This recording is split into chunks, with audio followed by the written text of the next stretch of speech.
அண்மை செய்தியாக பார்த்துக் கொண்டிருக்கிறோம்.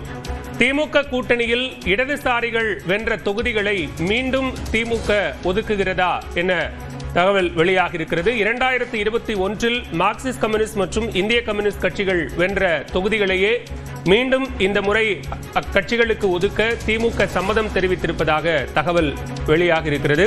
இது தொடர்பான கூடுதல் விவரங்களோடு இணைகிறார் சிறப்பு செய்தியாளர் கோகுல். விவரங்கள். திமுக கூட்டணியில் இந்திய கம்யூனிஸ்ட் மற்றும் மார்க்சிஸ்ட் கம்யூனிஸ்ட் கட்சிகளுக்கு தலா 5 தொகுதிகள் ஒதுக்கப்பட்டிருக்கிறது. என்னென்ன தொகுதிகள் என்ற பேச்சுவார்த்தையானது நடைபெற்று வருகிறது. ஏற்கனவே இந்திய கம்யூனிஸ்ட் கட்சிகளுக்கு 5 தொகுதிகளும் இறுதி செய்யப்பட்டிருப்பதாக தகவல் வெளியாகக்கூடிய நிலையில 2 தொகுதிகள் கடந்த முறை வென்ற தளி திருத்துறைப்பூண்டி தொகுதி மீண்டும் இந்திய கம்யூனிஸ்ட் கட்சிக்கு வழங்கப்பட இருக்கிறது. அதே போல மார்க்சிஸ்ட் கம்யூனிஸ்ட் கட்சியும் தொடர்ந்து பேச்சுவார்த்தையானது நடைபெற்று வருகிறது. கடந்த முறை வெற்றி பெற்ற கந்தர்வக்கோட்டை தனித்தொகுதியும் கீழ்வேலூர் தனித்தொகுதியும் மீண்டும் மார்க்சிஸ்ட் கம்யூனிஸ்ட் கட்சிக்கு வழங்கப்பட இருக்கிறது.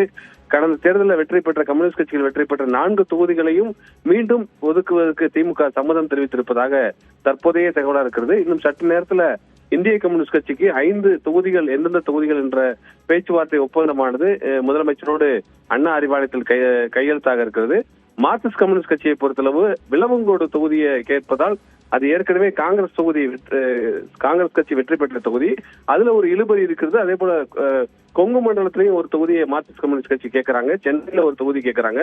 இது போன்ற ஒரு சூழல் இருப்பதால் மார்க்சிஸ்ட் கம்யூனிஸ்ட் கட்சி மற்றும் திமுக இடையே மட்டும் ஒரு இழுபறி நிலவுவதாக தற்போதைய தகவலா இருக்கிறது.